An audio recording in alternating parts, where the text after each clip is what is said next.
นายกซี้น้ำให้เบิกจ่ายเงินตามนาเวียกและมั่งเคิบเส้นทาง BRT วันที่ 12 ธันวาคม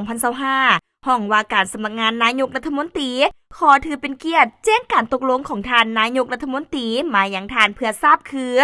1. เห็นดีให้ปฏิบัติการเบิกถอนใจให้ผู้รับเหมาตามนาเวียกที่ได้สำเร็จตัวจริงพร้อมนั้นให้ดัดแก้แบบตามการซี้น้ำของขั้นเทิงฮื้อถอนเคิบกั้นทางทั่วไปและ BRT และอื่นๆกรณีผู้สนองทุนสากลยุติการสนองทุนก็ให้สรุปขาดตั๋วปิดบัญชีโครงการบ่ให้มีผลกระทบต่อการสัญจรในตัวเมืองนครหลวงเวียงจันทน์